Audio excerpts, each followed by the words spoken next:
¿Qué tal amigos? Estoy aquí con el abogado de inmigración Jaime Barrón, quien recientemente abrió su oficina en Seattle, este despacho que también promete pues llegar al Pacífico Noroeste, pero estamos Así aquí es. con él porque lo invitamos para que nos hablara de temas migratorios que están ahorita en auge. Gracias Jaime por estar con nosotros. Un honor estar contigo, Antonio. Gracias por la invitación. Mira, vamos de lleno porque hay bastante información que la gente quiere Con saber, gusto. particularmente en el Pacífico Noroeste. Ayer vimos que empezó a circular esta base de datos para inmigrantes indocumentados. La pregunta aquí es, ¿lo tenemos que hacer? ¿Sí o no? ¿Y qué pasa si no tomamos acción y no seguimos las pautas del gobierno de Donald Trump? Este programa de registrar a la gente que está en situación irregular en Estados Unidos es una ley que existe de décadas y décadas, pero la mayoría de presidencias lo han ignorado. Hubo una historia así muy parecida hace 20 años donde registraban a gente de la comunidad musulmana y vimos que de ahí inmigración se agarró para tratar de comenzar procesos de deportación. Entonces esa es la historia. Ahorita se acaba de anunciar, inmigración ni siquiera tiene las formas, no tiene el proceso, no se sabe cómo hacer. El que se quiera registrar no lo puede hacer hasta que no se haga un proceso formal. Hay consecuencias civiles de multas de un par de cientos de dólares a posible cárcel o cargos criminales si alguien falla a registrarse, que sea requerido a registrarse. Pero estamos esperando porque ahorita va a haber mucha pelea, ya que esto yo lo considero que es arbitrario, caprichoso y es un abuso de autoridad y probablemente van a empezar a volar demandas por todos lados para tratar de detenerlo. Entonces, ¿alguien se debe registrar? Si la ley lo requiere, sí, pero no se sabe cómo, entonces yo esperaría a ver cómo esto se finaliza. Estamos viendo que también la gente me ha estado preguntando, muchas veces esta base de datos va a servir para identificar a la gente que está aquí en el país de manera indocumentada y pues deportarlos. Y la gente tiene miedo. ¿Qué podemos hacer? ¿Esperar? ¿Podemos quedarnos en la sombra como muchos han estado por 20, 30 años? El gobierno no está diciendo para qué va a usar este banco de datos, lo está diciendo que es para estadísticas y esto y el otro, pero sospechamos que van a ser usados para esa información para malas intenciones y el gobierno podría saber ahora dónde vive gente, el gobierno podría servir a la comunidad que se registra, que está indocumentado, un documento que lo cita a ver un juez de inmigración donde ya están en proceso de deportación o no hacer nada, no se sabe. Entonces, mucha gente absolutamente tiene miedo y está bien y es lógico que tengan miedo, pero simplemente vamos a esperar cómo se desarrolla esto para ver cómo seguir la ley sin meter al paisano en más problemas, pero esperemos que esto sea parado en las cortes. Entonces, básicamente lo que queremos decir es que no cunde el pánico todavía. Sale este anuncio, pero no hay nada todavía que ha Concreto. tomado efecto. Exacto. Ahorita la comunidad debe estar calmada, esperando indicaciones futuras de cómo el gobierno lo va a procesar y también estar atentos a los noticieros aquí como se explica para ver si empieza a haber demandas y si a final de cuentas se tiene o no que cumplir con esta ley. También sabemos que el gobierno de Donald Trump ha estado metiendo miedo, anunciando que va a haber este tipo de protocolos, el registro requerido, deportaciones arbitrarias, y mucha gente se está autodeportando. Eso es lo que quiere básicamente el gobierno de Trump para ellos no tener que invertir dinero en una expulsión. ¿Hay consecuencias si una persona inmigrante decide autodeportarse? ¿Cuáles son las consecuencias? ¿Perderían caso, perderían todo ese tiempo que estuvieron acá? Es muy triste una persona que decide dejar que Trump gane y se vayan de Estados Unidos. Hemos visto unas historias de tragedia porque la gente toma una decisión sin hablar con un abogado para que sepan las consecuencias de irse.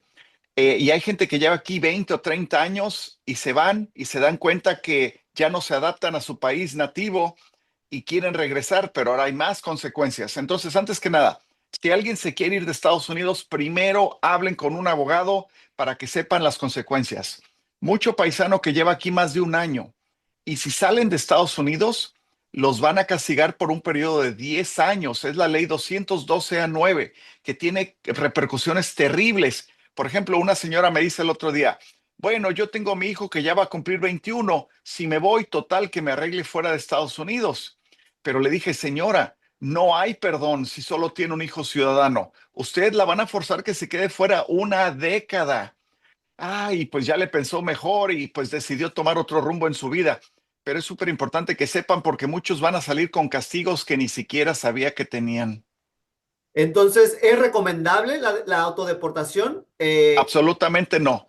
Yo no me iría a menos que me expulsen porque tengo toda mi vida en Estados Unidos y algunos tienen opciones para pelear y defenderse en las cortes. No todo está tan negro como uno lo ve.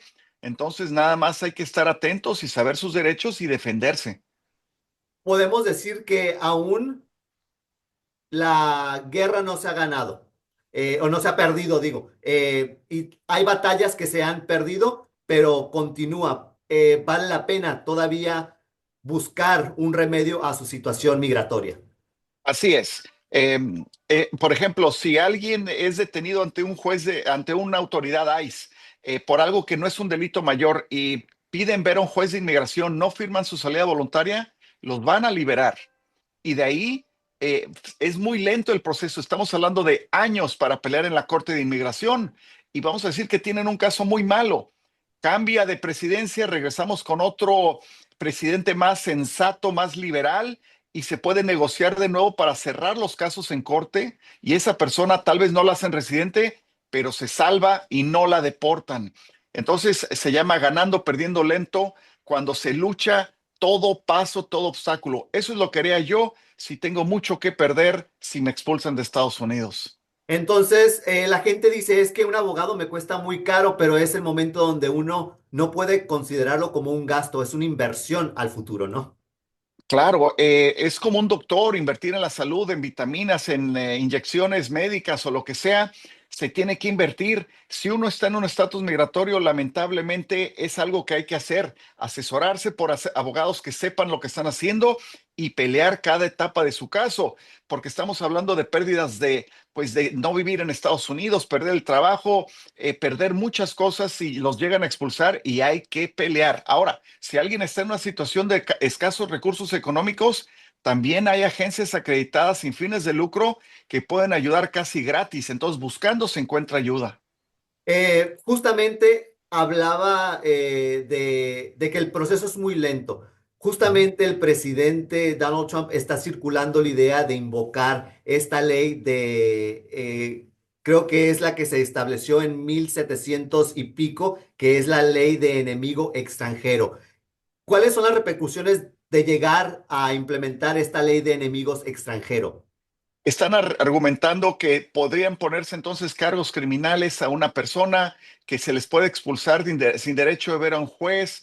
Entonces le están tratando de limitar los derechos que permite la ley al momento. Y es una manera exagerada, agresiva, porque una cosa es que alguien entre indocumentado a trabajar y otra es que yo vengo con la intención de crear un daño como lo haría un terrorista. Entonces, esto probablemente también lo paran en las cortes porque es abuso de autoridad presidencial. Justamente en ese tema también hace una semana, hace unos días, perdón, sale de que han revocado CBP One y ya no pueden utilizar esas personas el documento que les dieron como identidad para abordar avión. ¿Cuál es la solución para esta gente que perdió su proceso con CBP One? Bueno, para abordar un avión, lo único que requiere es un pasaporte válido de su país de origen. Entonces, si alguien, por ejemplo, vamos a decir que es de Colombia, entra con lo de CBP One, tal vez va a perder el estatus migratorio y pues hay problemas con eso, pero si tiene su pasaporte válido de su país de origen, aún podrían abordar un vuelo nacional. Pero pues el peligro siempre es de que inmigración esté por ahí y tengan algún problema si ya cayeron bajo estatus indocumentado. Eh, Actualmente no hemos visto, por lo menos aquí en el Pacífico Noroeste, este tipo de agentes migratorios en aeropuertos, pero podría pasar. Tienen acceso, tienen derecho. Correcto. Por ejemplo, en Dallas, que es uno de los aeropuertos más grandes del planeta, no es normal y en ningún aeropuerto estadounidense no es normal que haya emigración, o sea, que revisan de salida, pero migración tiene, CBP tiene derecho a estar rondando por los aeropuertos o revisar la situación en ciertos vuelos. Entonces, rara vez los vemos en vuelos nacionales, pero pues nunca se sabe. Eh, Aún, ¿cuáles son los... Siento como que cada vez con estos tipos de iniciativas o mensajes que emite el presidente es básicamente aplastar la moral de la gente y dicen, ¿para qué continúo con mi proceso? Aún tiene que seguir con el proceso la gente, no puede rendirse ante las amenazas de un gobierno antiinmigrante. Así es, el presidente Trump se dio cuenta que es la venta es buena cuando se mete miedo. Entonces, a través de esa misma actitud de atemorizar y poner cosas y tonterías en sus páginas de la Casa Blanca y de Homeland Security, pues es un efecto psicológico, como lo hicieron en la época de Hitler, donde había propaganda bajo el líder de propaganda que era Goebbels, y básicamente es lo mismo, es la estrategia de miedo para que la gente haga lo que uno quiere hacer sin que nos cueste, dice el gobierno. Entonces sí es una táctica con intención de intimidación para que la gente se quiebre, huya, pero tenemos que comprender que los que salen adelante son los que son aguerridos y no se rinden. Asesórense bien y sepan que no importando el estatus migratorio, hay derechos de pelear.